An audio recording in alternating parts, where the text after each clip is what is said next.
Petersburgians, let's call that all, they're the away team. Tonight, I'd like you to meet the best and brightest in St. Petersburg, and I'd like you to see this as a way to bring the best back to St. Pete. I'd like you to see these people as your new home team. Thank you.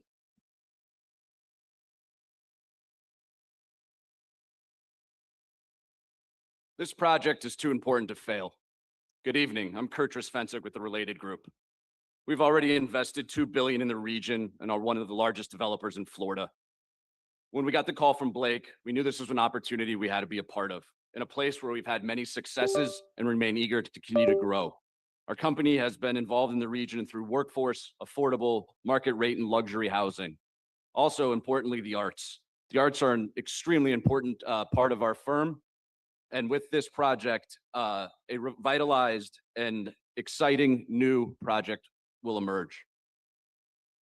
As you can see, a best-in-class team has been assembled, many of whom I've worked with and our firm has worked with in multiple successful projects. We have a long history of successfully executing large-scale mixed-use projects while always focused on the most important thing, community. This city deserves nothing else. Elliott Management is one of the oldest investment managers of its kind. We've been around for 50 years and we're headquartered here in Florida. We manage approximately $80 billion in capital and we invest across a broad range of industries, but within those, we've gotten meaningful experience investing in real estate. For example, in January, we closed on the purchase of a public company with 24 properties for over $1 billion. 2 of those were located here in St. Pete. So we've spent time in this market and we know it. When we're looking at a new real estate opportunity, the first place that we start is with the partner. We'll never enter a new market or endeavor to look at a project without the right partner. And we try to work with people who we truly believe are best in class at what they do. I've known Blake for over a decade. We've worked on numerous projects together. And we also have a deep relationship and multiple partnerships with Related. And it's the involvement of both of these groups that makes us excited to spend time on this opportunity. Why does all this team and size and numbers matter? Because our team will not let this fail. We want to provide the most value to the city of St. Petersburg and have a team that's going to deliver. So we have provided the highest numbers on all these categories on the value side of the equation. But why is that important for St. Pete residents? Because the value that creates. 30,000 jobs, $30 billion in economic development. 3.3 billion goes to our small and minority businesses. 2.7 billion in tax revenue that we can put towards a few things that we might need. Stormwater, all those other cash. That's why it's important when you're a St. Pete resident. We think about the other things. And of course, the housing, 3,600 affordable housing units. And we're going to make sure that we have the least amount of infrastructure used in this project. Money from the CRA. All right. So we've seen the team.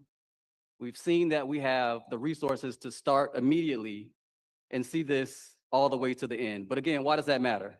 Why does that matter if we can't guarantee that we provide what's best for St. Pete? So how do we do that? So first is the legacy. The first thing we did was study the history, but that wasn't it. That wasn't enough. So we went and spoke directly to gas plant descendants to understand what their experience was like and how they want their legacy honored and what values define that neighborhood. And what we found out is those values align perfectly with the mayor's pillars of progress and the guiding principles. So we took that with that legacy and made that the foundation of our vision. But not just that, we are going to listen first, right? Our strategy for our outreach is not to solicit a lot of letters of support. We have actually reached out and we're reaching out to members of the community, members of organizations to have them come on board and plan with us through our independent visionary panel, which will not only with you, the community as well, tell us what the community needs as a part of this development, but also hold us accountable and make sure that we do what we say we're going to do throughout the entire progress of this development, which could potentially be 15 plus years. I'm Jason Jensen, WJ Architects, And I was also a St. Pete Chamber Chair. So the pier was something very close to us, all three versions of it. And we spent so much time on the community outreach. It's the most community outreach in the history of St. Petersburg, but it made it better. And this pier developed with that input and the quality and level that we must bring to the gas plant district. That's why we placed that level of public space directly in the center of the site, along with the Woodson. What you place in the center is important to you. Beyond that history, those stories are going to be embedded throughout this site. We have what we call the legacy link. It connects us to the Deuces, to 16th Street. It connects us to downtown, but it also connects us to our heritage. Those stories will be embedded. They will not be forgotten. They will be embedded in this plan. That legacy link begins to help stitch neighborhoods back together. Now we add the 9 bridges that were originally there, that echo the past of those pedestrian bridges. And then we expand Booker Creek. We provide the resilience, we restore it to what it was, and we give a place that children once played back to our community. Those children and their families are why we're doing this. We're building neighborhoods that lift St. Pete community up. As part of this proposal, Blue Sky has advanced more than 3,600 units of workforce and affordable housing as part of this proposal.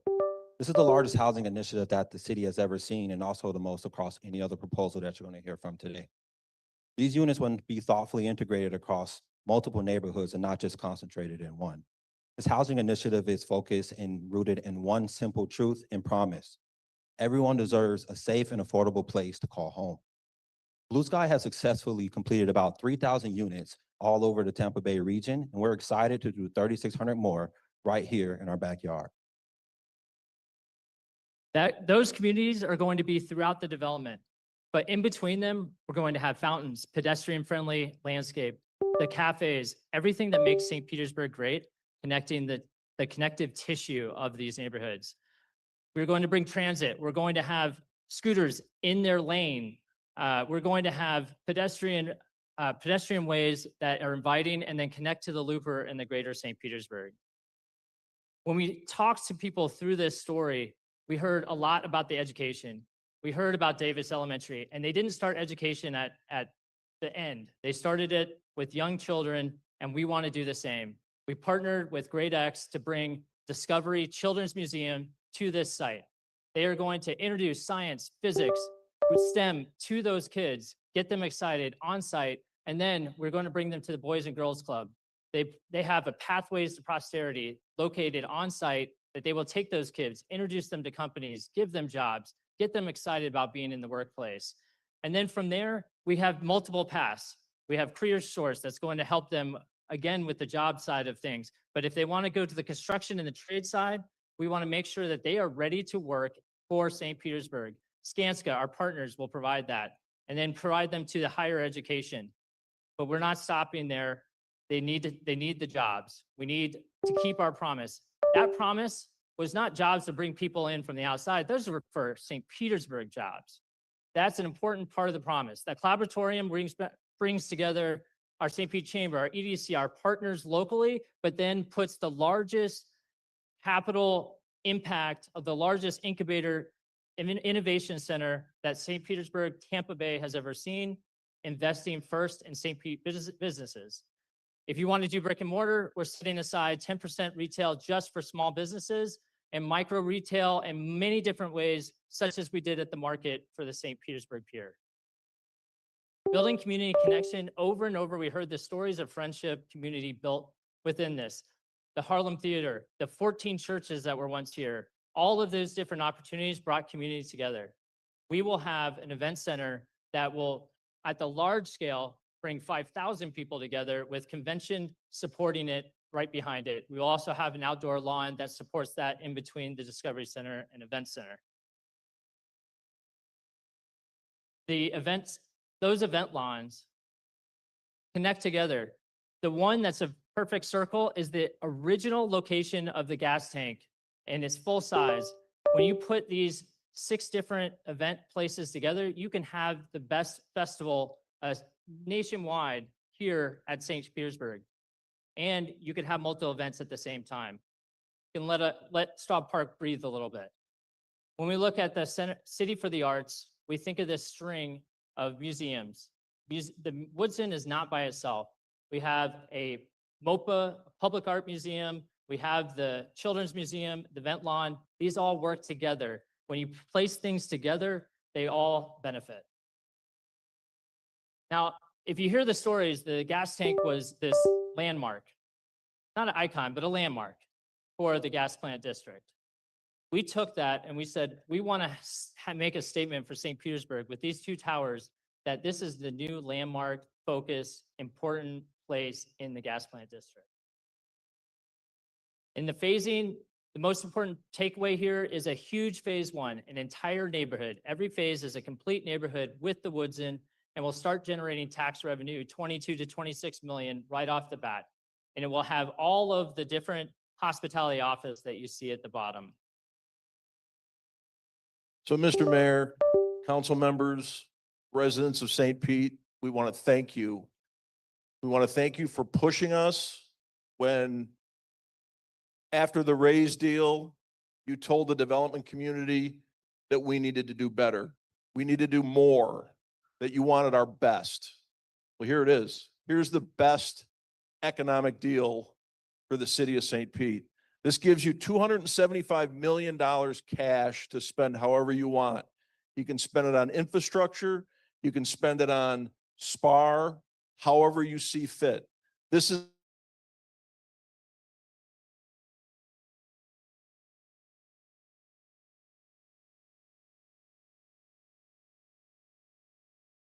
units than any other proposal. This is our economic promise, and we will keep it. Good evening. I'm Ryan Griffin. I'm a lawyer. I'm a small business owner, lifelong St. Pete resident. However, I'm here today because I am a dedicated community servant. I've served as the president and the chair of the Chamber of Commerce, the Grow Smarter Equitable Economic Development Strategy, the St. Pete Arts Alliance, the Bayfront Hospital Foundation, the St. Pete Bar Association, as well as serving on numerous other boards. I say that because St. Pete isn't just where I live, it's who I am. And I haven't found anybody who loves this city, I thought, as much as I do until I competed with this team, and their passion for this city rivals mine, and it should. I've been a part of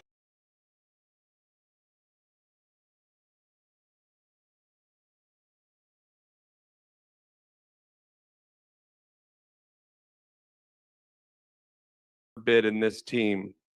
They are the best in class, not for what they can build, but and how they always show up for St. Pete. They understand the stakes. I'm putting my name behind them because I trust that they will deliver.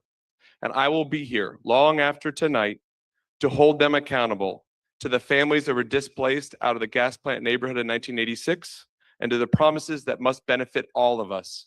This is my home for life. On every objective measure that you heard, this proposal leads, but numbers aren't the whole story. And in St. Pete has never been that way. We do things the St. Pete way, rooted in values, our history, and our sense of community. Not the New York, Austin, Tampa way, the St. Pete way. And that's where this proposal sets itself apart. For St. Pete, by St. Pete. For St. Pete means a project that reflects who we are, our culture, our priorities. Not a transplanted copy, but something authentic to this place.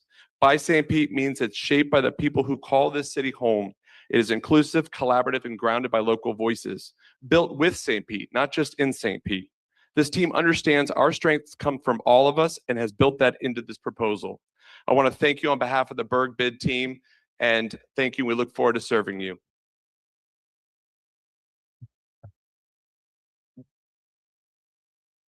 Yes, yes, yes. Let's hear it. Berg Bid.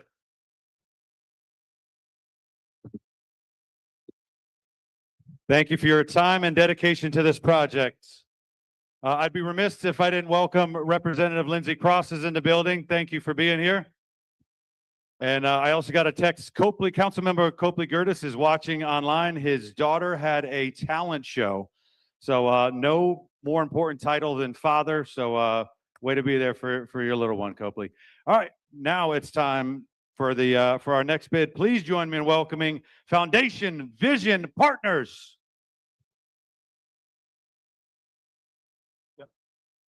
Yeah, you can hand.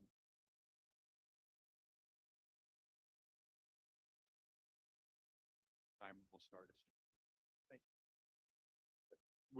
Can you put our proposal up there? Oh.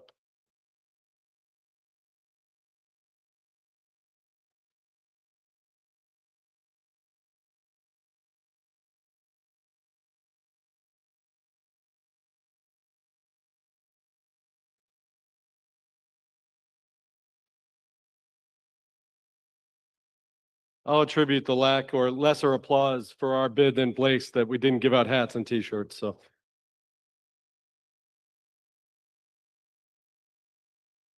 Great. Okay. Amber, do you have the clicker? Oh, okay. Time will start soon. Okay, great. First of all, I'd like to welcome everybody here again tonight to engage with us on the future of the historic gas plant. I'm Will Conroy, founder of Backstreets Capital, and I'd like to introduce you to my teammates, Alex Shapiro, Andrew Frazier, and JJ Rivers, all of whom have been integrally involved in this site through the Hines Raise proposal. And we all collectively have intimate knowledge of the site over more than a decade of experience. Also with us here tonight is Stantec, one of the world's leading civil engineering firms who, due to space restraints, is in the audience. There's a lot of information bouncing around tonight, and a lot of thrown at you across the various groups. So just for a roadmap, we're going to talk about three things. First, we're going to address the challenge and the opportunity. Next, we're going to talk about our plan, which is fundamentally different than everything else you will hear tonight and have heard for the last several decades. And then finally, we're going to talk a little bit about the proof, about how other municipalities have adopted the approach that we are recommending in a way that has led to incredible community benefits. So Foundation Vision Partners is here tonight to offer a new way forward, where we outline a process that keeps the 86 acres in control of the city and not turned over to a single developer based upon a glitzy proposal. We as a city have tried that multiple times, and frankly, it doesn't work. So we begin in earnest tonight by asking ourselves some real, hard, honest, and frank questions. Are we as a city, once again, going to hand the keys, all of them, to a single private developer? Are we as a city, once again, going to try a strategy that has failed somewhat spectacularly 3 times before? Are we as a city, once again, going to take undue risk that nothing happens on this site? Or, as we propose, does the community choose a different path, one that keeps the city firmly in control, puts the community in the driver's seat, and finally delivers the neighborhood that our great city deserves? My friends, we think the answer are very clear. It's worth saying it out loud. 86 acres, nearly 15% of the downtown area. There's nothing like this site in all of Florida. This is sacred ground. It was the heart of a thriving and unified Black community. And today it is our westernmost gateway to downtown, the first impression for every visitor that visits our great city. The opportunity in front of us is generational, and yet so is the responsibility. I firmly believe that what the city chooses to do with this neighborhood will define the next chapter of St. Petersburg. Before we talk about the solution, it's worth understanding how we got to another round of RFPs. In 2007, a $450 million waterfront stadium was proposed. The global financial crisis hit, plans halted, and the site remained untouched. In 2020 and 2021, the city issued an RFP for a mixed-use development without and with a stadium. Multiple bids came in, the preferred proposal was selected, and then it was discontinued. The economics had changed, city priorities had changed, and the city moved on. In 2022, we tried yet again, this time a $6 billion stadium-anchored mixed-use development. Multiple bids received, years of intensive negotiations, which I was previously a part of. And in early 2025, the deal had collapsed. And yet again, nothing to show for it. And now in 2026, we are right back at the starting line, right back at the Coliseum, being asked once again to pick a single master developer. 3 times, 3 completely different contexts, different economic cycles, different development partners, different politics in the same outcome. That, ladies and gentlemen, I would argue is not bad luck. That is reflective of a structural problem with the process itself.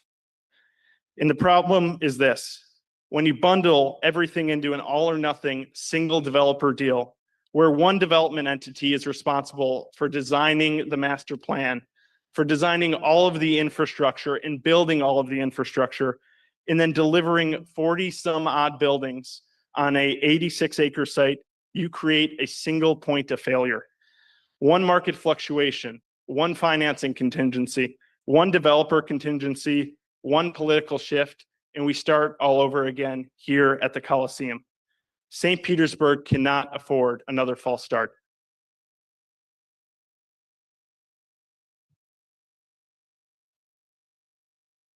Our plan is clear and it is really simple. And I want to outline for you what we propose to do as a group, as Foundation Vision Partners, and be real clear about what we will not do.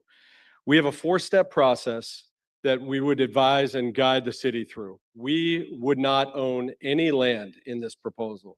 Instead, in step 1, we would co-create a master plan led by JJ's team at Gensler, which is one of the world's leading architectural firms with experience across the country in urban master planning, to co-create a master plan that would guide the future build-out of the entire 86 acres. Second, we as Foundation Vision Partners would design, permit, and construct the horizontal infrastructure on the site.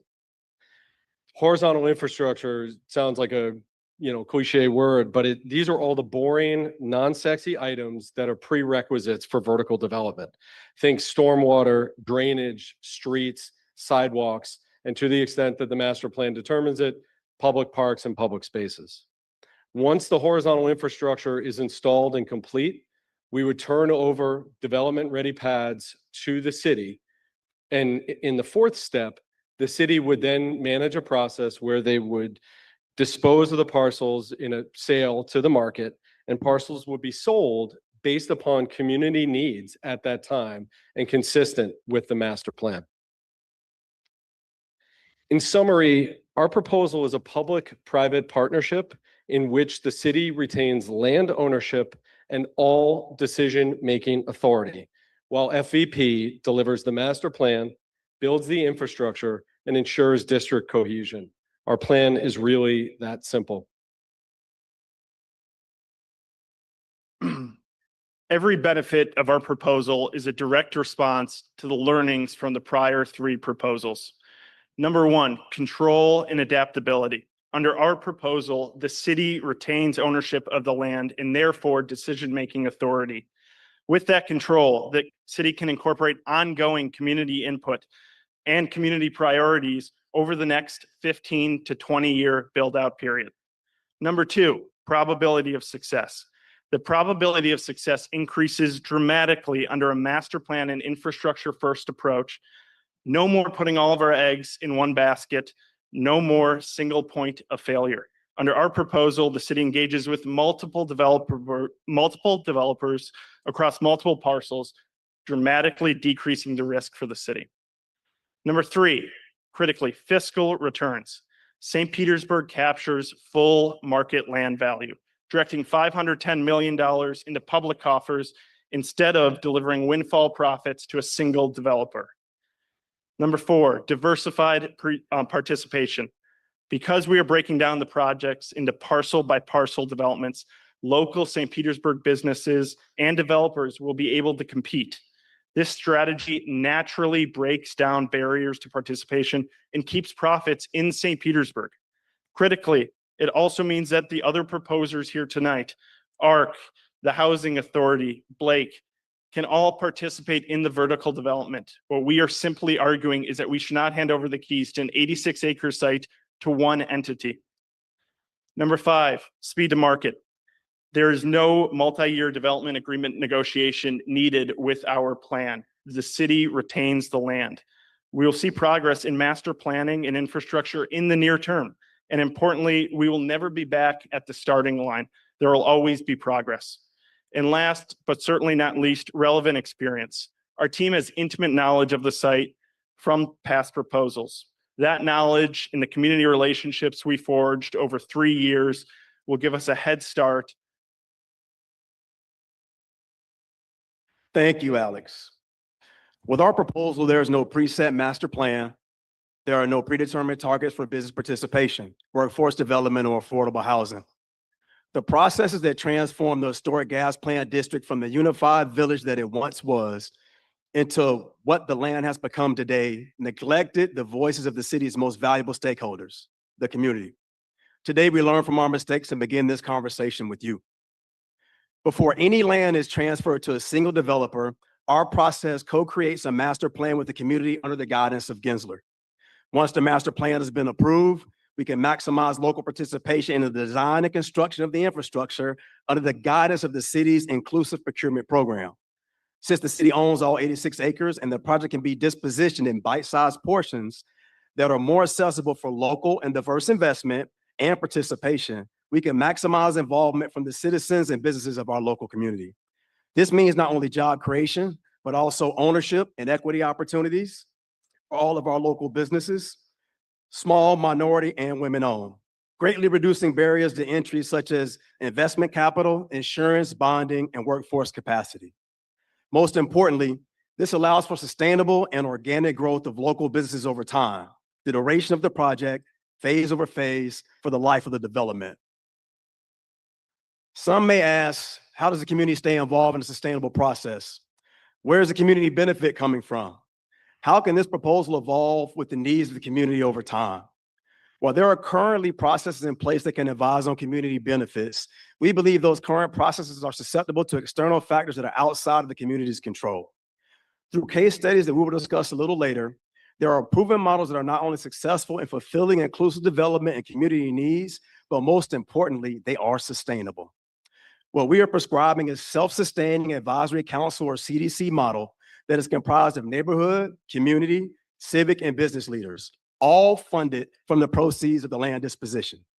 This body would advise the city on the disposition of parcels once they are ready for vertical development, continually evaluate the city's needs as it relates to affordable housing, workforce development, small business incubation, and environmental sustainability, while deploying the necessary capital to achieve the goals this body puts in place. This organization will belong to the community and be less susceptible to socio-political factors. Choosing this process is a way forward for all of us, including every developer that is presenting here this evening. This bottom-up approach will be the foundation of what is needed to advance the interests of the citizens of St. Pete and is in strong alignment with the city's inclusion plan. Community engagement should lead this process, not serve as an afterthought as it has in the past. What's going on, everyone? So as a designer, it's in my DNA to vision, to think, to put pretty pictures up on a screen. But you know what I've learned over my time as a master planner, as an architect, is that design at its best and at its core is done in a collaborative way. So what you're not seeing in this presentation is a bunch of pretty pictures, a flashy video showing 80-story towers. And the answer is clear. It's because you haven't been involved. Too often, the community is left out of the design process. You are left out of the design process. And what our proposal does is set the framework for every single development that comes down the road to have your voice heard. We'll set it before. Desires change in communities, markets shift, things happen, hurricanes occur. To propose a vision of 86 acres that will take 30, 40, 50 years to come to fruition is irresponsible. We have to work together, and our process, because that's what we're selling here tonight, a new process, puts you all in control. Community-led, city-controlled, with us as advisors. And what I'm excited about is thinking through how we create a master plan that ensures a vibrant, rich, diverse community down the road. And that can only happen if you all are involved every single step of the way. Not one time when we're setting out a vision, but every single time. And that's what this process puts forward. And best of yet, This is not a new process. We've had the ability to do this across the country in incredibly successful ways. The 4 proposals that you see behind me now are successful examples across the country where this exact model has been tested and has been successful. You know, we were involved in Pittsburgh and Lower Hill, and it's been an incredibly important project because the community comes first. You all come first. And that's really what we're trying to get across here. If we want a successful, adaptable, and flexible future, we have to start in a very different way today. So as I promised you a few minutes ago when we started, there'd be a lot of information thrown at you tonight, and we're only, a little less than halfway through. But if you don't mind, I'd like to spend a minute just recap or rehashing the difference between our suggested process and the other proposals that you've heard and will hear from tonight. So in the others, the city cedes control of the land at the signing of a development agreement. Under the FVP system, the city retains land control until they ultimately decide to sell the development-ready parcels. The others require a prolonged negotiation of a development agreement, which in the past experience has taken upwards of 18 months. FVP promises immediate action and continual progress. The others shower windfall profits on a single developer based upon land appreciation and land control. In the FVP's plan, the city captures the full upside of all land sales, which we estimate would be well north of $500 million. The others lock the city into a single developer and a single developer-driven deal for many decades, while FVP provides adaptability to move with both the community and the market as things shift. The other plans restrict participation, rightfully so, to the needs and whims of the single developer who owns the land. FVP allows for diversified participation, and the intention is that the majority of the profits would be kept local through local participation. So finally, I want to finish with one thought for all of you. And the redevelopment of the historic gas plant is a generational project that demands responsiveness to multiple generations of our great city's residents. Our plan will grow and evolve with the needs of our city. There are 8-year-olds on the playgrounds at Campbell Park today who will participate as decision makers, as developers, and as owners in the future phases of this development. And that is exactly how it should be. We look forward to answering any of your questions tonight in the Q&A and also engaging with all of you in the weeks to come and the months to come, and we thank you for your time.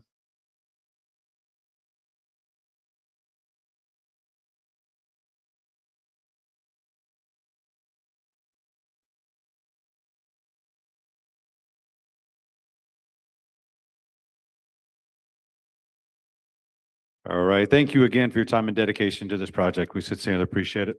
Next up, our third group. Y'all make some noise for Pinellas County Housing Authority.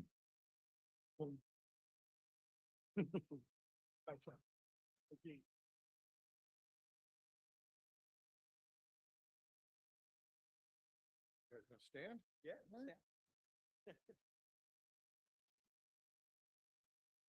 Good evening, everybody. My name is Neil Brickfield. I'm the Executive Director of the Pinellas County Housing Authority. And let me answer the question I've been asked all night.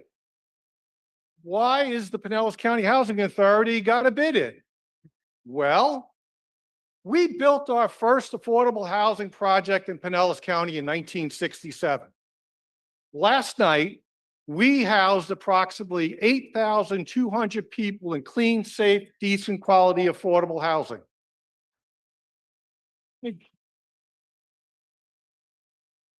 And about 3,000 of those people were our low-income seniors. And we're going to talk a little bit about mission and values and a little bit about our project. Is that okay with everyone? Nice. Okay. Our mission: provide quality, affordable housing and improve the lives of residents. Our vision is we aim to set the standard for affordable housing in Pinellas County, and we believe that everybody deserves a quality place to live. Yes? Our project is not 86 acres. Our project is about 6/10 of an acre. with a very specific purpose. Our project is to build 80 low-income senior units with a preference for people who are displaced from the historic gas plant districts. And I know what you might be thinking. Can these guys pull it off? Well, we picked a very specific team, Ascension Realty, Atlantic Pacific Companies, and our architect isn't up here, Mr. Hammond, BDG. Right now, affordability or affordable housing is a need. Would everybody agree? And right now, as we stand here, we have 430 new affordable and workforce housing units being built in the city of St. Petersburg. In fact, if you go over to our alcove, there's a QR code, and if you're interested in one of those units, please use the QR code to get on their interest list. Now, I'm going to turn this over to John Barquette, and he's going to tell you how we got here. Thank you very much. John Barquette, I have been here for over a quarter of a century in the city that we all love. I see a lot of familiar faces tonight. Yes, we've been down this road multiple times. And yes, what Neil is saying is absolutely true. What you're hearing right now about this particular project is extremely unique, and we're going to explain why. But we really felt before we get into the project, we thought it was more important to talk up front about the history, because what we're talking about is promises that were made and not kept. So, why this matters is, the gas plant has a rich history. It was a community, and a lot of what you hear, whether it's keyboard warriors or all of the email blasts that we get repetitively on a daily basis, refers to it as the land. And it's more than land. I have a 38-year analytical background, and when I look at it, if we're just looking at land and return, that's highest and best use. And that doesn't include why you guys are all sitting in the audience right now. We're here because we love St. Pete, but we all recognize that there were promises that were not kept. So with that rich history of the historic gas plant, there was also a history of displacement. So, we had families that were forced to leave. And just think about that for a minute. What we're talking about is really bringing housing to the community for the most vulnerable population. And we're looking at it as, we have seniors on fixed incomes. We have rising housing costs with a risk of even more people being displaced and pushed out of our communities.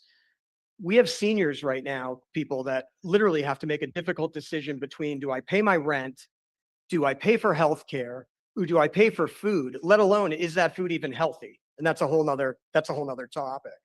But this site sits at an intersection of history that must be acknowledged, and a need that requires action today. So we've heard about timelines. There's been multiple references to how long it takes to navigate, how long it takes to navigate this process. Even before you get into a development agreement, we need to go through, it's input from you all as the public. It's our Community Benefits Advisory Council. It's council before you even get into a 12 to 18 month drawn out development agreement negotiation. So what you're seeing right now, really great illustration of why this site is very unique. So the bold lines that you see in blue and red identify the 86 acres that we keep hearing about. The little star that you see that is not in the 86 acres was never part of TROP 1.0, TROP 2.0, TROP 2.5. It was picked up as an afterthought in an unsolicited offer in order to attack basically units that were promised to be built on site within the historic gas plant. That's important. And if you look at timelines, that was August of 2022. Fast forward, the unsolicited offer that you see on the right-hand side from the Rays and Hines was intentional, and it was very smart, right? It was a very smart way to attack an issue that we all know we need right now. What makes it really interesting, though, is that it makes this site unique because this site is something that is actionable right now. So we don't need to wait. The site stands on its own, and that's a really important fact. This is urban infill at its finest. It is impactful. We are talking about 0.58 acres. So I'm going to get my math geek out on you. 0.58 acres compared to the 86 acres is 0.65% of the overall master plan that we're talking about. The amount of units that we originally proposed and are proposing is 80 units, and we're working on more units, but those 80 units, if you compare those to the 600 units that were promised to be built in the entirety of the Ray's Hines proposal as an example on site, as opposed to the 600 that were mitigated, was 13.5% of the total units to be built. We're going to bring them to market in a matter of years. That was a commitment to build them in a matter of decades. And this is deeply, deeply affordable housing. So again, it does not need to wait. You know, let's show, you know, how this team can get you there, because there's questions about the ability to perform. What I want you to see right now is our team listening to what the community has said they want, and proof, not promises. So what you're going to see when you look around, you guys have put on some, you know, great displays. There's more to come. We're not the flash and the sizzle. That's not what it's about. We're not pretty pictures, but, you know, we've got built, occupied, and operating deeply affordable housing right here in St. Petersburg, in Pinellas County. And what you're going to see now on the screen is an extremely recent example of that. Across St. Petersburg and Pinellas County, affordable housing is more than a need. It's a foundation for stability, dignity, and community. Good morning and welcome. My name is Chloe Firebaugh, and I'm the chair of the Pinellas County Housing Authority's Board of Commissioners. Thank you for joining us today for this special milestone. Heritage Oaks is fully occupied, and that tells us something important. The need is real and the work matters. Home is where dignity is protected. Home is where independence is supported. Home is where people feel safe, respected, and connected. At Heritage Oaks, home means a place where seniors can age with stability, comfort, and pride. My name is Javette, and I'm a resident here at Heritage Oaks. My journey here started about 18 months ago when I could no longer afford to live in my apartment because of fixed income. I began to do research, and really there's just not very many options. Submitted my application, and about a couple of weeks later, I received notice in the mail to come to appointment with my documentation to see if I met criteria. And I did. They even allowed me to choose my unit. Through partnerships and long-term commitment, Pinellas County Housing Authorities have delivered communities designed for quality living. At Heritage Oaks in Largo, seniors now have a place to call home, safe, affordable, and connected. The history of the historic gas plant district is one of resilience and unfinished opportunity. This proposal is about continuing that story by creating housing that reconnects people to community. For many seniors, affordability isn't a preference, it's a necessity. Housing is more than a roof. It's security, dignity, and most importantly, peace of mind. This is what it looks like when housing works. These are not just buildings. These are communities. Places where people feel safe. Places where people feel connected. Places where people feel at home. Our mission is to provide quality, affordable housing and improve the lives of residents.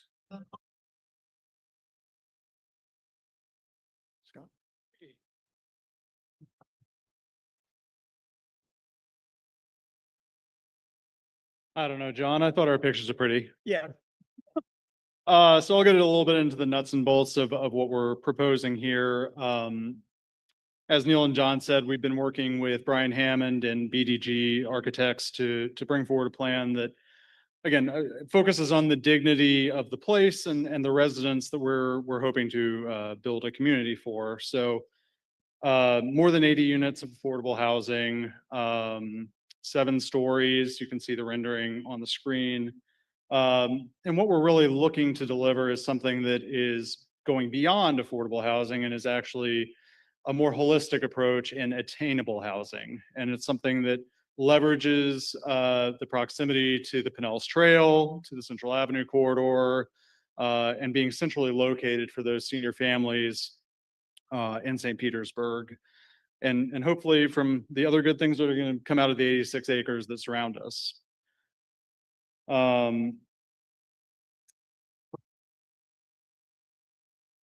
And I think that our units are also very generously sized and appropriate for the community that's going to be living there. John, do you want to talk sort of about the context that we're creating? Yeah. So, what I would say is having, gone through this process, I actually, we're in a different time right now. I grew up literally in a multi-generational house with my grandparents on the second floor. That doesn't exist. People can't afford that anymore. And a lot of people, they just don't have the wherewithal. What we're designing is something that people have that is their own, that is at a higher level. I think you can see from what you saw with Heritage Oaks, this isn't what you anticipate for affordable housing. It's to another level. So yes, absolutely designed with dignity. Yeah.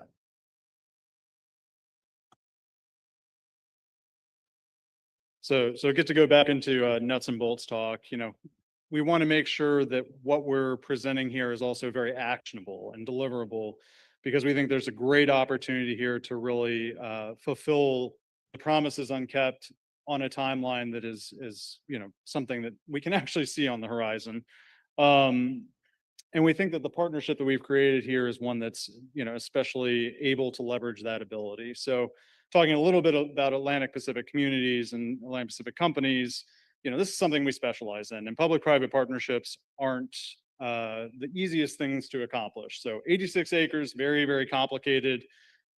0.6 acres, also still going to be very complicated. The numbers on here are emblematic of our focus on actually fulfilling the promises. And I think it's pretty telling that almost half of the affordable housing units that we've delivered nationally, and we've delivered in California, the Washington, D.C. area, Texas, and all across Florida. We're headquartered here in Florida, have been with housing authority partnerships. And we really think that they are the people that understand the local communities and the needs of those local communities. And we bring the expertise to actually bring those units online, to deliver those communities and to create those communities that really enrich the fabric of the cities that we're in.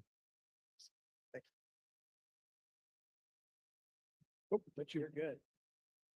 So I'd say in the first hour in looking around, probably 30% of you I've shared this room with before. We've been here for prayer breakfast. We've been here for NAACP, black tie galas. We've been here for prize fights. But most importantly and most poignantly, we were all here in late December of 2023, when the Community Benefits Advisory Council was having their culmination of public outreach so that you all were heard, as to what were the real pain points. What did you want to see? And, in doing so, they came up with a term sheet that took the development agreement in the form that it was in and really put teeth into it and put brackets around it and put performance clauses into it. And, what you're seeing in this slide right here is really the left-hand side are direct takeaways from that community benefits term sheet that was put together and taken from multiple sessions of public outreach. What you see on the right is how our project checks the box for every single one of them. So we really, really we know that this is extremely important. We're not just building something new, we're doing something differently. We're doing something intentionally. We've talked about, you hear about public-private partnerships. I've worked with the city on multiple, we're building, parks together. We're using funds that were won for reconnecting community grants to restitch, communities that have been bifurcated for decades back together. This, it's not just about building districts, it's about connecting districts and, fixing what was broken and people that were displaced. So this is about making sure that the people that we keep hearing about that are always part of the story, they need to be more than the story. They need to be part of the future. And that's what this project allows. So this is a responsibility that we take very seriously. Thanks, John. I'm back. So why us? We meet a need, don't we? We meet the community benefits that have been spelled out. We just showed you that. We know what we're doing. Do you guys remember how many units we're building today in St. Pete? 430. Very good. You're an excellent audience. And if you're a person or a family that was displaced by the historic from the historic gas plant district, we invite you to sign up on this QR code for our interest and alert. You're going to be alerted when the mayor recommends us. You're going to be alerted when the community benefits committee passes us. You're going to be alerted when the city council approves us. You're going to be alerted before the application process opens so you can be ready. And most of all, I see it as if it's happening right now. You are all going to be invited to our ribbon cutting. This community made a promise to residents. And when we cut that ribbon, that will be proof that this community keeps our promises, won't it?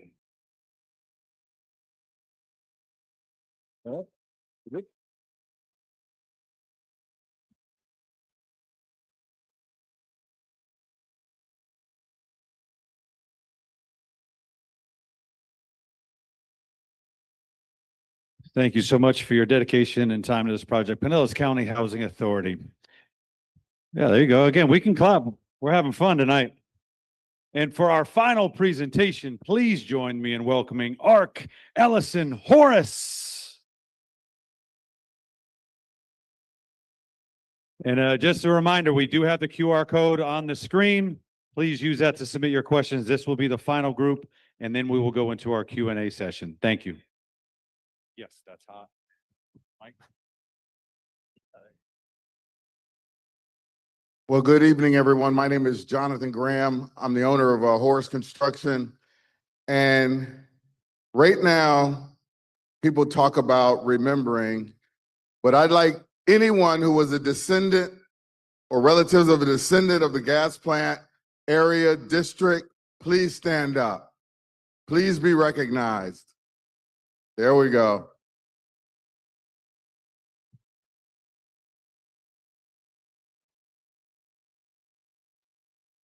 Everyone comes and they talk about what they're going to do for the gas plant area and to remember it. But I grew up in the gas plant area. And fortunately, I have my mother and father who are in the audience, 92 and 93 years old, who raised me there. And a part of our team, we have 10 people that are a part of our team that are descendants of the gas plant area. So just talking about what we can do and remembering is different than being a part of it and helping mold it through getting the right partners. You see, before we talk about what's being built here, we definitely need to talk about what was here. Not really as a history lesson, but really as a foundation for everything that we're going to do. Really, this area, this land has a story. Before it was a dome, before there were concrete and parking lots and everything around, there was a neighborhood. It was this gas plant district, a place where people just didn't live, they built lives. Families planted roots, literally. They planted roots. Mango trees, guava, sugarcane in their yards. Religious edifices were on every corner. Black-owned businesses were thriving. There was music, there was laughter, there was culture filling the streets. It wasn't just a neighborhood, it was a self-sustaining community, really a city within a city. And then over time, it was taken apart, piece by piece. As you remember, a highway was cut through it, homes were displaced, promises were made, then those promises were replaced. What took generations to build was gone in years. We're not here to look at the past. We're here because of the past. So let's be clear. This is not a blank slate. This is not just a development. This is a responsibility to the community. It's about restoration and belonging. To the investors who may be you sitting out there, it's about building something that lasts because it's rooted in truth. The strongest developments don't ignore history. They build from history. That's why this project doesn't start with profit. It starts with people. It starts with you and you. Affordable housing comes first, not later, not eventually, but first.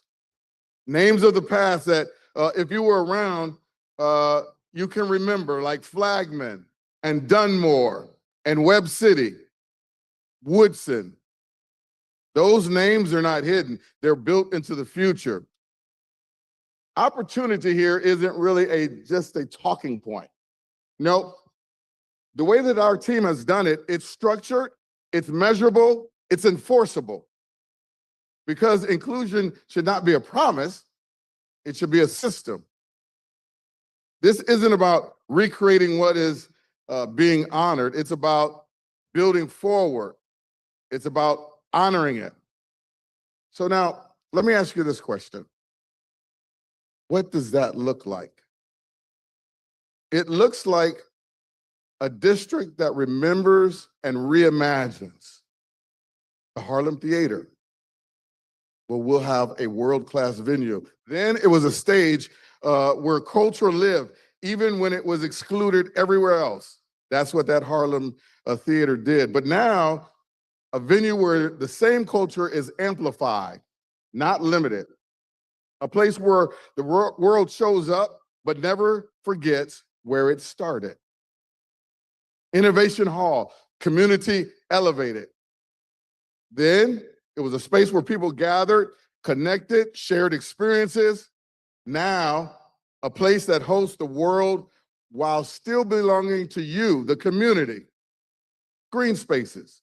Then it was parks, porches, kids running between yards. Now, 42 acres designed for the same rhythm of life.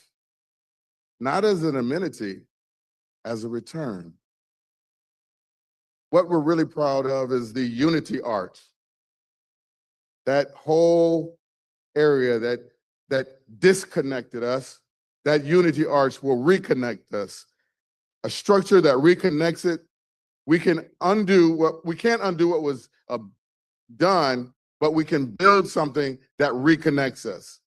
So yes, we want this to be a global destination, but also on Tuesday morning or Saturday afternoon, this place is for the people who live here. Food trucks, local vendors, kids playing, neighbors connecting. We're not just building here structures. We're building trust. At this time, the promise is simple for us: to build something that remembers, includes, and truly lasts. So to get into the deep dive of it, let's ask Tim with Baker Berrios, a world-renowned master planner, to come and talk about it. Thank you, Jonathan. Really appreciate, those were some awesome opening remarks. I want to thank you all.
The cultural backbone for our district is its open space. At the center of the plan is a central park organized around historic structures that become the heart and the living room for the community. Booker Creek is also reimagined as a continuous linear park extending through the district, up and over the highway, and reconnecting South Central neighborhood back into the district. With this bridge over the highway, it is a symbol of unity for our project and for the community. It includes a museum that sits beneath it and underneath the arches, celebrating the people and the history who made this place. Together, these parks create shaded walkable connections, forming the heart and the identity of the district, serving as a stage for community life. In our plan, there's something for everyone. There's a continuum of housing from affordable to market rate that supports a very diverse community. There's research and education that drives innovation and creates a talent pipeline for our community. This talent pipeline feeds into our corporate cluster and creates thousands of high-wage jobs. Innovation is embedded throughout the plan, anchored by the Meta Center in the Innovation Hall. This is a place to be where open space and livable streets are activated with entertainment, food and beverage, and experiences that bring the community together. In closing, we are delivering a district that honors its history. It's walkable, layered, designed at the human experience. A place to raise a family, to build friendships, to grow careers, and to thrive. A neighborhood filled with joy, connections, life's most meaningful moments. This is more than buildings and streets. It's a place, a neighborhood that grows and evolves and enhances the quality of life for all of St. Pete's residents. Thank you.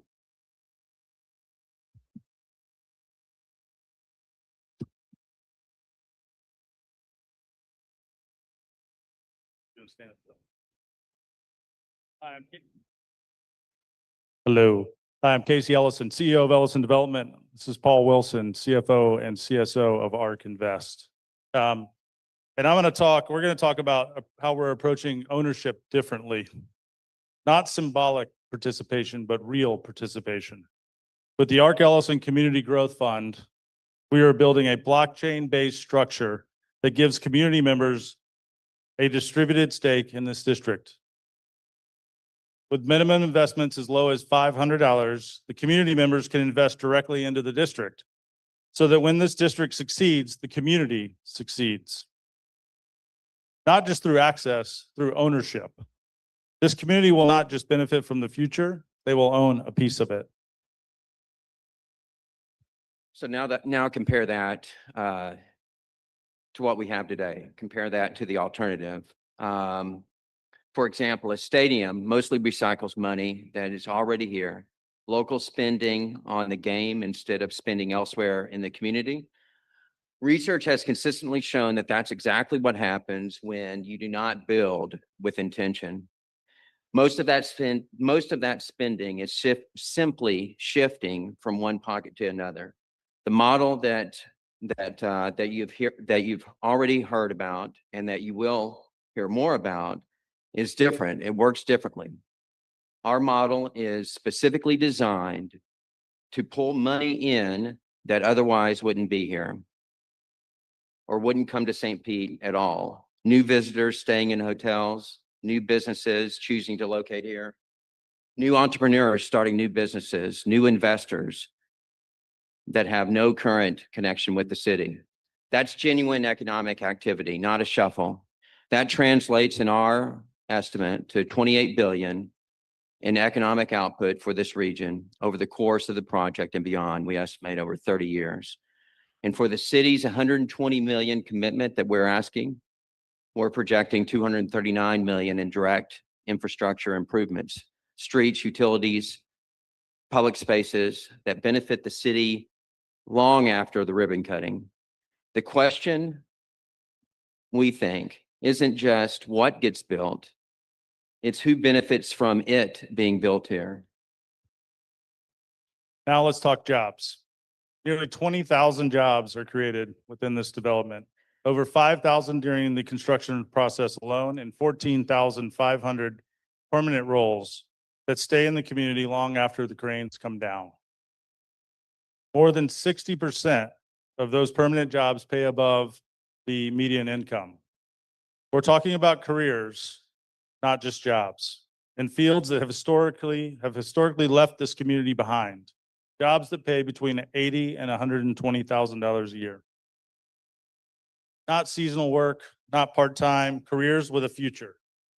During the construction phase, we are committing to 40% local and minority participation. This is required. This is not a goal. It's written into how this project was structured from the beginning. And we're putting public accountability behind it so this community can hold us to it.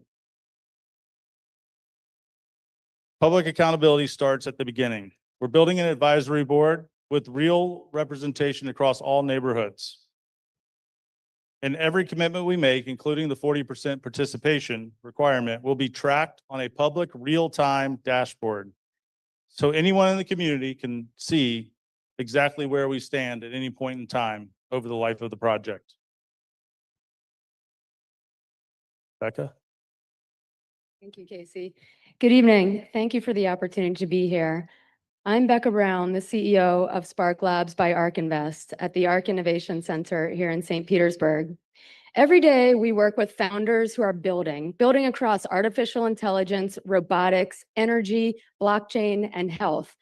And these companies aren't just imagining the future, they're building it right here.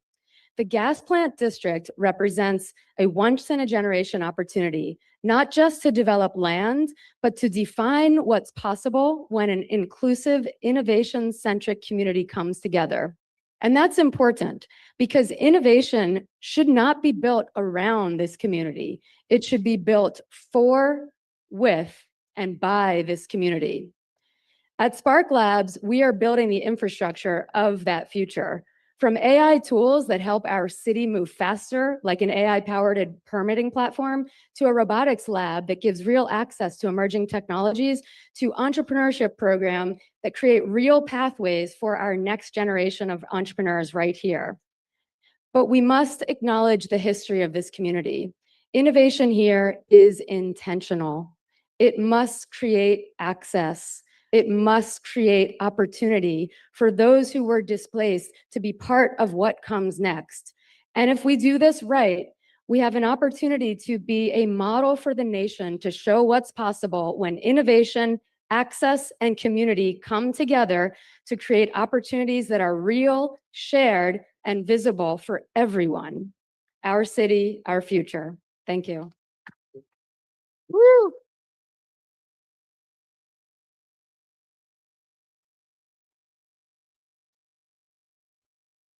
Thank you once again, Mayor, for being here and all the other dignitaries here and the community. It's so great to see this community here for this event. We're a real community. You don't see this sort of thing in many other cities. So I think many of you know I and ARC moved here in 2021. We chose St. Pete because we thought we could make a difference. We thought we could contribute. And we have. ARC has 35 employees here, nearly half of whom were St. Pete residents to begin with, and more are coming every month.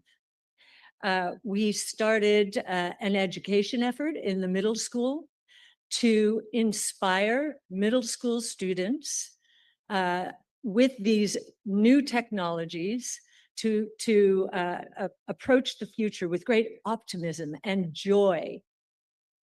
And I'd like to think that our moving from a B school district to an A school district had a little bit to do with us, maybe a little bit. We know it was a long time in the works, but we were happy to be there and celebrate with the district.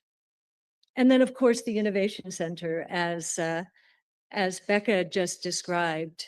It is so exciting to see the occupancy go from 25% when she joined us not even a year ago to 100%, 46 new startups who are involved in, as Becca said, AI, robotics, energy, blockchain technology, multiomic sequencing, so the healthcare space.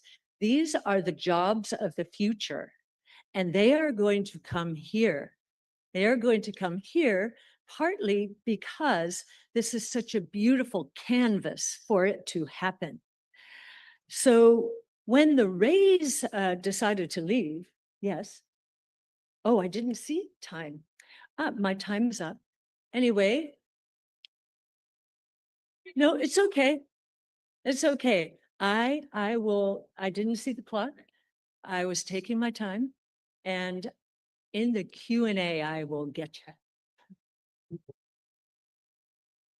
Thank you. Please give it up one more time. ARC Ellison Horace. So we're going to transition over to our Q&A now. Just give us a minute or two. We're going to get the clock reset.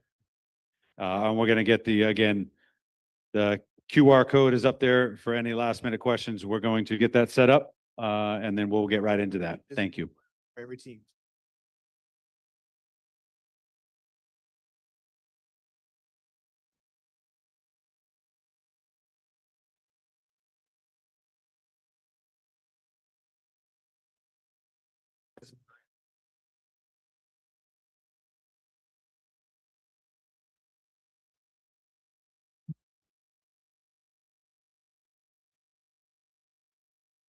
This is our first for our team. Oh, okay. So just this last one? Okay. I don't know. What is that?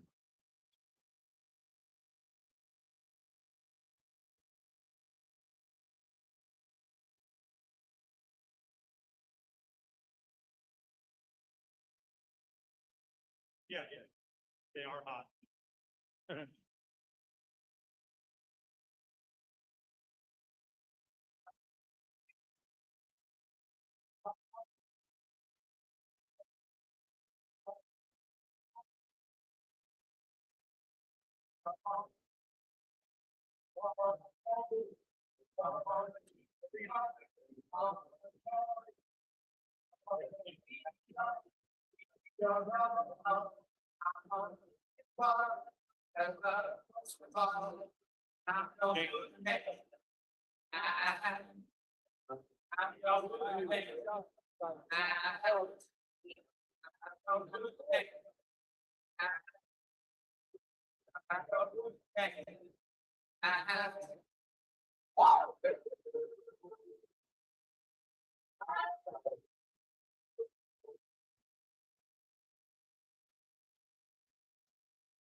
All right, we're going to go ahead and start with our Q&A. If we could have the teams, whoever's going to represent the teams up front, please. We could start finding our seats. We have 30 minutes left. So let's get through these questions. They are very important questions. I know people want to get some answers. So again, if we could have the teams, whatever team members you'd like up here representing your team, come on up and we're going to start asking some questions.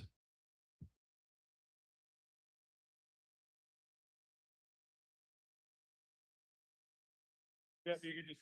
I'm just gonna go ahead and throw it on here so I make a noise. All right, once again, the teams, please come up front. Everyone else, if we could please have a seat. There'll be time afterwards for pictures and discussion, but we want to get through these questions. So each team come up front, right up front up here. Each team has been given one microphone, so you can pass it on to whoever you'd like to answer the question. All right, we've got our first question for all four teams. Again, if each team has 2 minutes to answer. Our first question for all four teams, and these again came from the community here. Exactly how much dollar value are you asking from the city, county, state, and other public entities for your project in both cash and non-cash investments, including land donations, infrastructure support, grants, tax abatements, etc.? So that's for each team, please. So we're going to start with ARC. You have 2 minutes, 2 minutes only to answer. We're going to start with ARC, go alphabetical, and then we will reverse it for the next question. ARC, it is your 2 minutes. Beth, could you repeat that one more time? Yes. Exactly how much dollar value are you asking from the city, county, state, and other public entities for your project in both cash and non-cash investments, including land donations, infrastructure support, tax abatements, et cetera?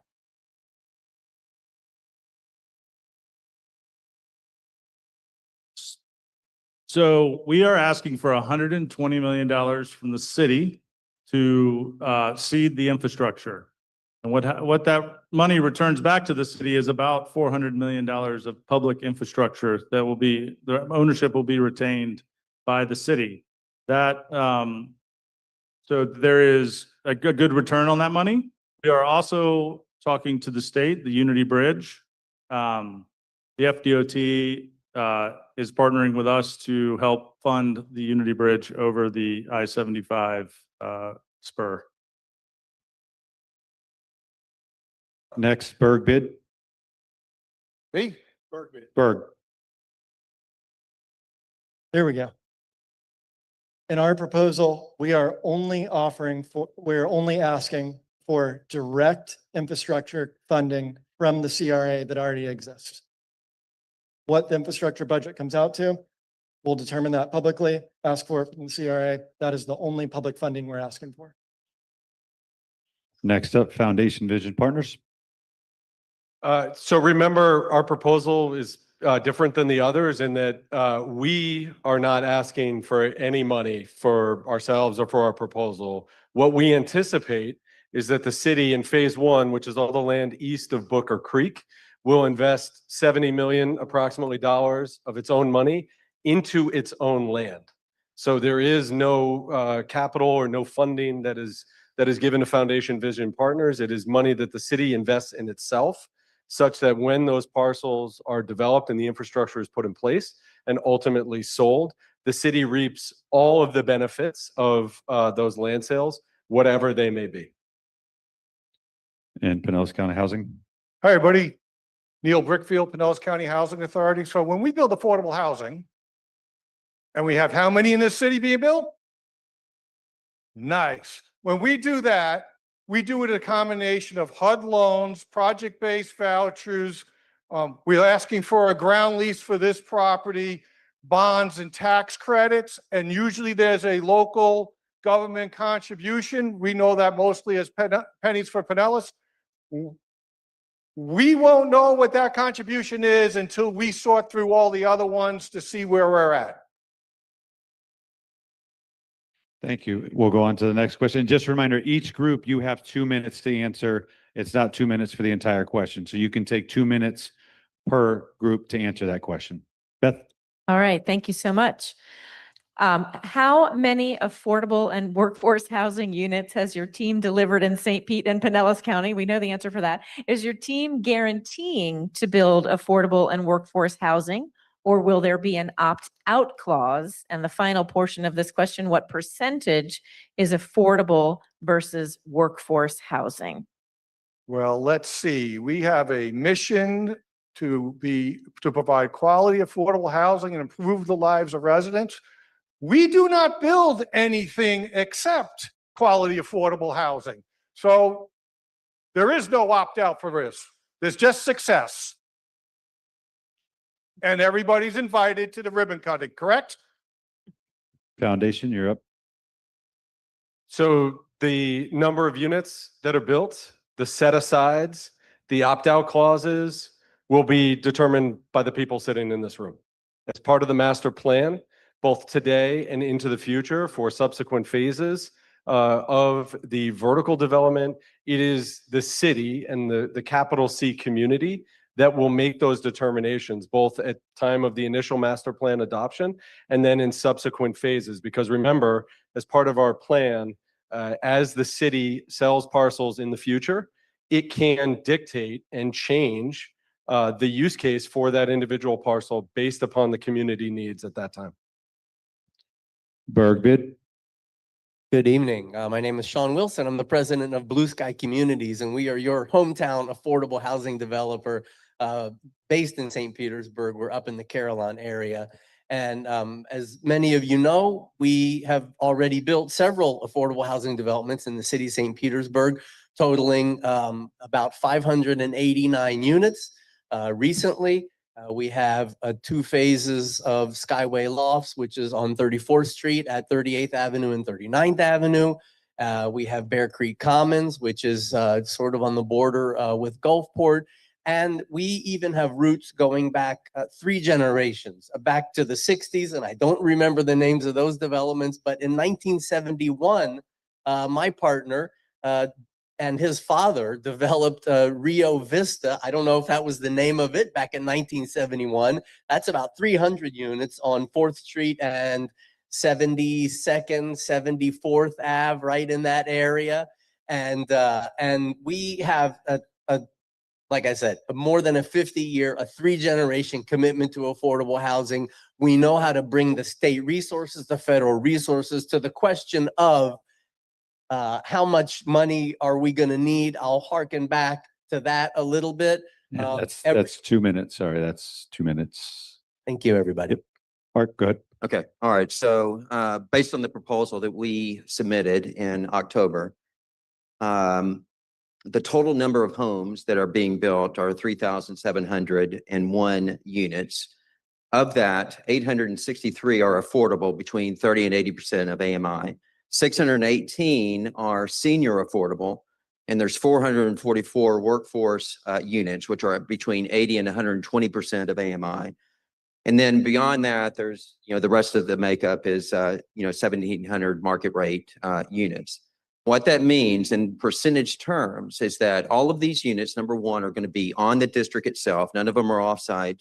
In percentage terms, what we're talking about is approximately almost 50%, 40% of all homes are going to be strictly affordable units. And that's the 863 and 618 senior. And then if you count sort of the workforce, which is 80 to 120% of AMI, we've got 52%. So in terms of what we've done in the area, I'm going to give that to James Noser. Yeah, our team has owned, developed, and managed almost as many affordable housing units as any other firm in the country. We manage close to 15,000 affordable housing units across the country, and in this area, in the Tampa Bay area, we've developed and own and operate close to 40 properties as well. So we have significant experience building, managing, owning, investing in workforce and affordable housing as well. Thank you. All right, the next question. How does your plan ensure that local small businesses will have real access to the development, both during construction and as long-term tenants? And what structural supplies are built into your development to make that viable? We're going to start with Foundation Vision Partners, please. Andrick Frazier, Foundation Vision Partners. Thank you for the question. Because we are not buying the actual property and the city owns the 86 acres, the first procurement process, which goes into the infrastructure, has to go through the city CCNA process. That is one of the most inclusive processes that you can find from a legislative standpoint. So it absolutely has to include small, local, minority-owned businesses from the design, development, and construction standpoint. Because the city will have the opportunity to sell parcels as small as 0.6 acres up to as much as 16 or all 86 if it chooses to, it allows for scalability and for anyone that has the opportunity to actually raise capital, whether you're just trying to put in a laundromat or a high-rise building. If you have the opportunity to do so as a small business owner here locally, your bonding, your insurance, all that stuff is a lot less and easier to attain. The other part I think that's most important about our plan is, as Will alluded to during the presentation, there's not going to be a long process as it relates to what needs to go into the actual development agreement. So what that means is that we can start people to work here sooner than any of our competitors, number one. Number two, we also have the ability from a workforce development standpoint to have scalability across all phases of the project. Thank you. Pinellas County Housing Authority.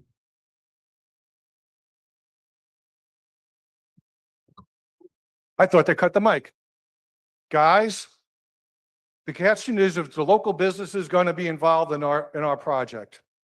Has anybody here tried to hire a contractor lately? Not only are they going to be involved, we need more people to show up and work on our projects. There is not a surplus of people building right now. Everybody's struggling with contractors. So if you're living here locally and you want to work, we got projects going. We're accepting applications today. We'd be happy to have you. All right. Berg bid. One thing we didn't mention is our team, Blake alone, has 300 jobs that he supplies in this region. Our firm, the rest of the team, we have literally hundreds of additional jobs that we are providing alone. Now, when we get to the site, we want to make sure that we have multiple opportunities. We want to build in the micro retail, the market, similar to what we did at the pier, multiple places, brick and mortar options for that. The collaboratorium, we are already bringing in partners and other partners that we can't mention today because we can't mention new things, right? But this is going to be the largest access to capital opportunity in Tampa Bay once we're done with this. And I want to talk a little bit about our fund as well. Sure. So we have a community investment fund with a matching program so that locals can actually invest in this project. Additionally, one thing we should really note here is that a key part of our plan is that we have a massive first phase. What does that do? We have housing, office, retail, parking, all of these things that support job growth for locals on our site from the beginning. The last thing is $3.3 billion in WMBE work. We're working with our partners that are going to have mentorship programs, that have existing programs to ensure that local community is involved in the construction of this process. We are here. We're going to make sure that happens. Thank you. And Ark? Yes, that was the premise of us teaming together, was our small business encouragement and minority building. We were already doing this, and right from the very beginning, we figured that there would be about $7 billion that we're earmarking for the construction side, which is about 40%. But beyond just helping and giving the opportunity to the small businesses, minority businesses, we're already doing this. We have already teamed up with institutions like Job Corps that are trying to facilitate their people. Different ones, we have their First Forward program or Move Forward program that we're working with, but also the small businesses, the retail. We're looking at 15% of our retail to be targeting small businesses, those who are starting with their food trucks and want to move into something else or a small retail shop. We're targeting those too. So our Me. 40% during construction, which the construction, it's going to be about $7 billion that will be given if the 40%, $7 billion. So jobs in the plan, as mentioned in the proposal, are across the spectrum of job, high wage, medium, and lower tier jobs across the entire sort of wage spectrum. So we're talking about 14,500 jobs, 60% are in the high wage, R&D, innovation, corporate headquarters, academic clusters, 21% are mid-wage, hospitality, hotel management, technical services, civic, and 19% are entry-level, retail, residential services, community-facing jobs. The distinction of ours is the innovation flywheel, the creation of new jobs here, entrepreneurship, bringing people from the outside here, and bringing those jobs here. Becca can speak to that just briefly. That's the 2 minutes. Thank you. Next question, please. All right. The next question, I think, is for three of our presenters tonight. What percentage of your development square footage will be dedicated to office space? And describe your team's pathway to providing high-paying $100,000 plus jobs in your development.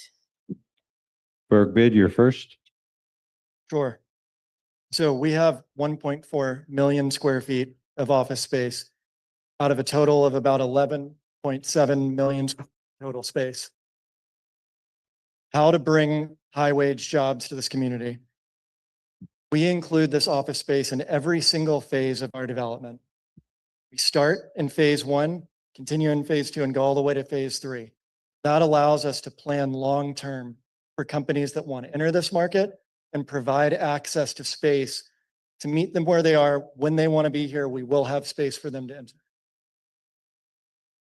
You know, when we talked about the high paid jobs, the partnership of the group that you have here today, you heard a lot of large numbers.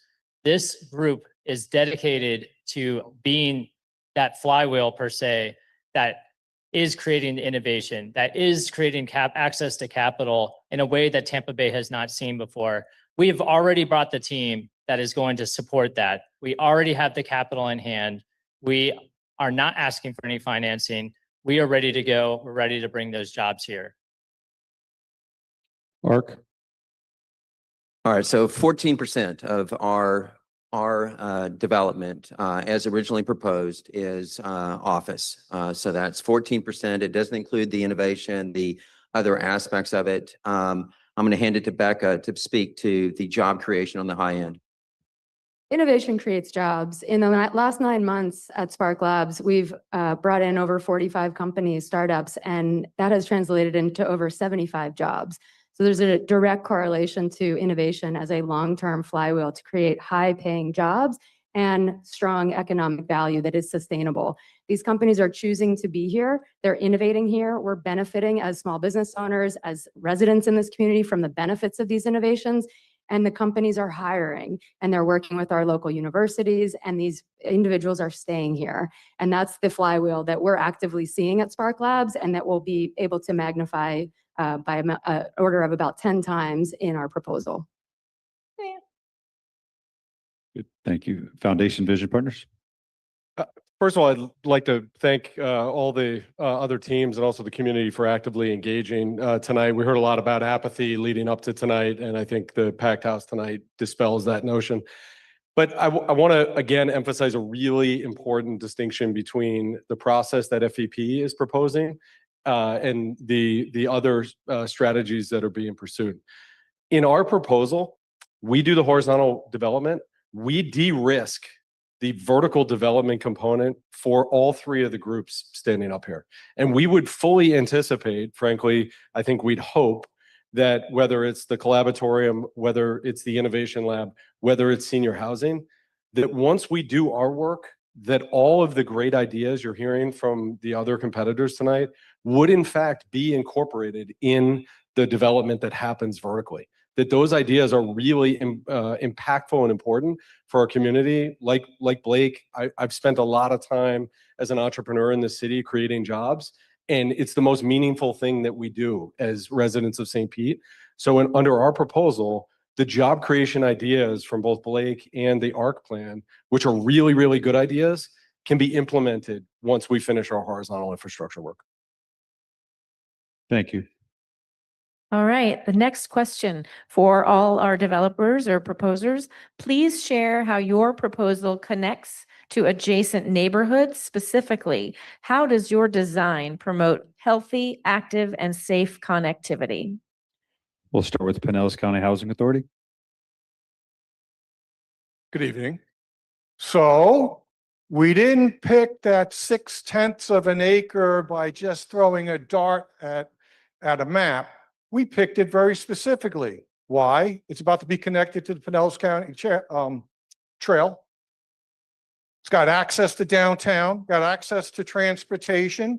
It's built with our partner, Evera Healthcare, is going to have a health clinic on site. So we took health and connectivity and put it at the top of our list. Downtown St. Pete is not going to be the downtown St. Pete we see today.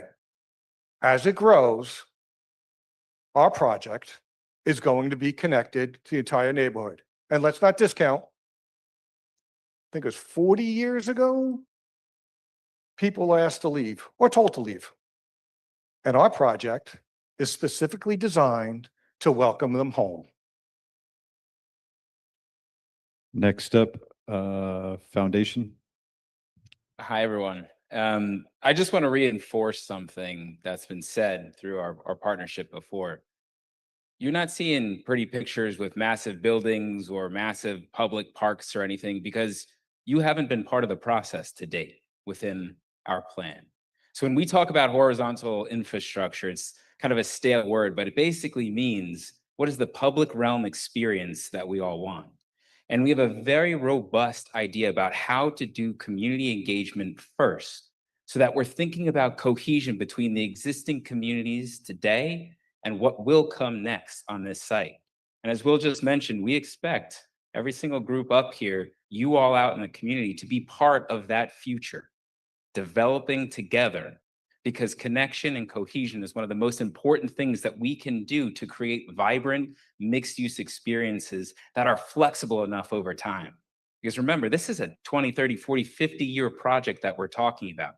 As your all needs shift, doing the horizontal infrastructure first allows us for flexibility to create the connections that we know we need today, but more importantly, set us up for the connections that we don't know about what we need for the future. Mark? So leading up to our proposal, we spent probably 8 months talking about how to make sure that this community touches all of its neighbors. And so we felt it was very important to connect to the south, to the north, east, and to the west. So to the south, we connect to Campbell Park with the Unity Bridge. We're doing a Main Street program down 16th and down MLK, again, pulling Campbell Park into the gas plant district. To the north, we are connecting into and inviting in the Rails and Trails program, CSX, that comes down into the Edge District, into Grand Central. To the west, we're connecting to the Warehouse Arts District and inviting them in. And then to the west, or to the east, we're connecting to the Innovation District, which ARC is already a big piece of that, and the success is there. We want to draw that also into the gas plant district. So we were very, very intentional in making sure that the gas plant connected to the city and there was no backdoor. I'll just say something about the community. What you saw presented here was what we proposed in October. But since then, we have been going to the community asking for input, advice, criticism, and it has transformed significantly. And I think, I don't know when that will be released, but I think you'll be very pleased. And Bergbid.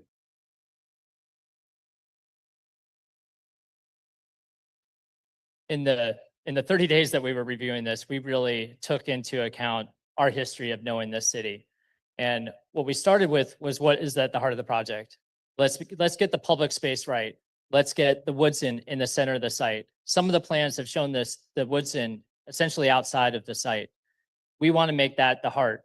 We know when we did the competition of the pier, they came in with the design, but then we worked with the community to develop that into something that truly fit the community in the right way.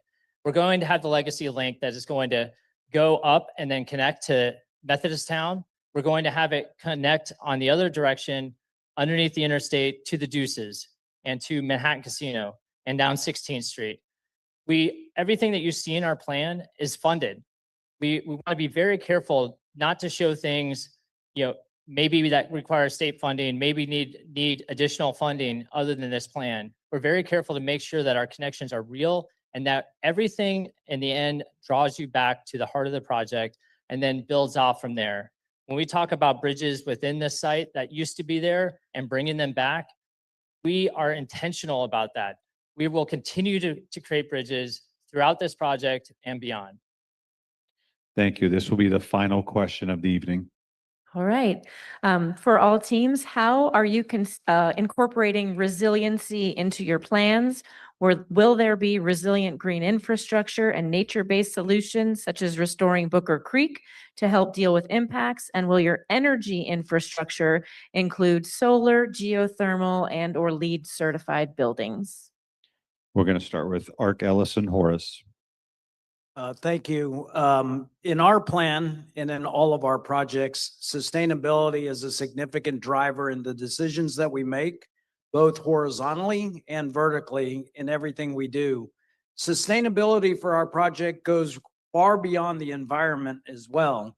We'll be looking at sustainability of health and wellness. So how do we as a community sustain our health for our families, for our children, and for ourselves? We'll be looking at economic sustainability. How can we leverage education to grow and thrive in this neighborhood, to create a upward mobility in income growth, and how we make that growth sustainable? So sustainability is a really important word for us, but it means a lot more than the traditional environmental sustainability, which of course is a very important component to our project. Bergbid. Hello, thank you. So sustainability is not just a word for us. Neither is resiliency. It's a way of life. You know, I've worked with Wanamaker, Jensen, and Moto, and all these teams for years, and we really do bake in the sustainability and resiliency. You know, I've been a resident of the city of St. Pete for 20 years. I sat on DRC. I helped with the integrated sustainability action plan. We know it by the back of our hand. The urban canopy. We've baked in, you know, 8-inch oak trees to start. So we have the urban canopy reducing the urban heat dome effect so that on our pedestrian pathways, people have shade. We've got a 13-acre park along Booker Creek with green space on both sides to provide stormwater attenuation and treatment volume. So when we have another Hurricane Milton that gets 18 inches of rain in 12 hours, we have water. We have a space for that water to go. We have green roofs. We have a event center that doubles up as a evacuation shelter. It's generator powered. We're also very familiar with Resilient St. Pete, the new initiatives with the city of St. Petersburg and Mayor Welch, the SPAR program. And I'll let Tom talk.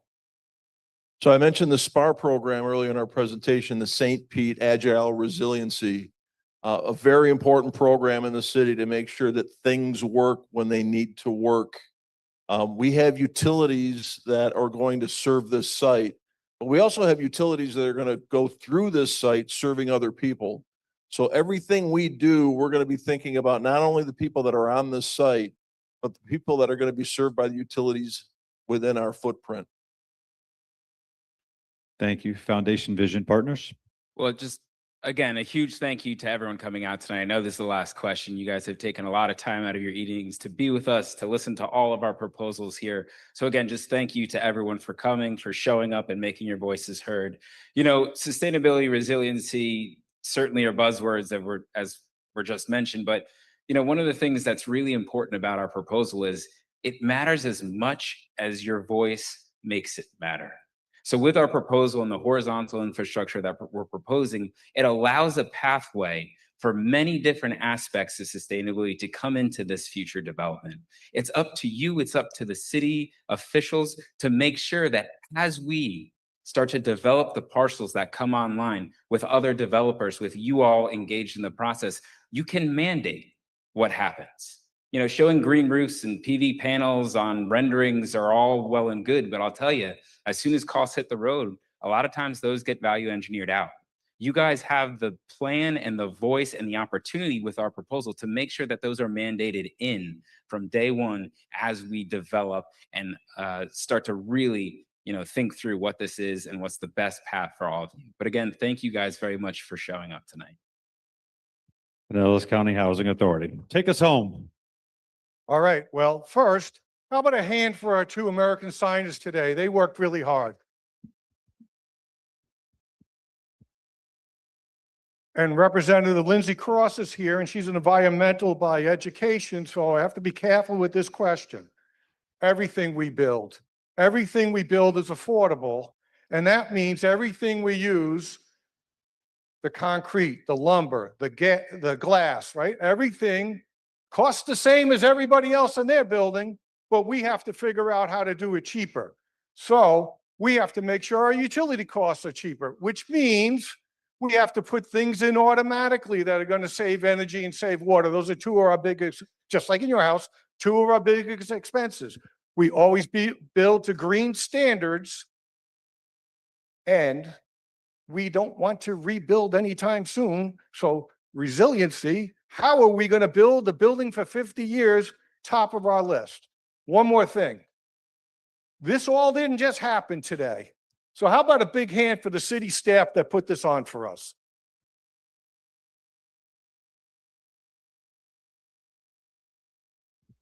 Yeah, I was just going to say, Tim brought up a really good point. It's also human sustainability and resiliency.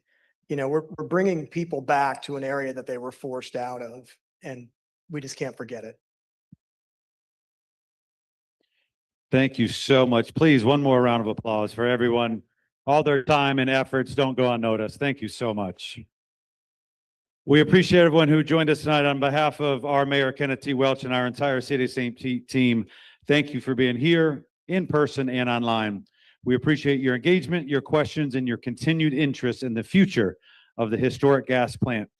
A reminder, this evening's program has been recorded and will be available on stpete.org. We also have a QR code up on the screen. That is for feedback. We'll be posting a link along with the video where you submit your thoughts and proposals. Feedback window will be open through May 30th.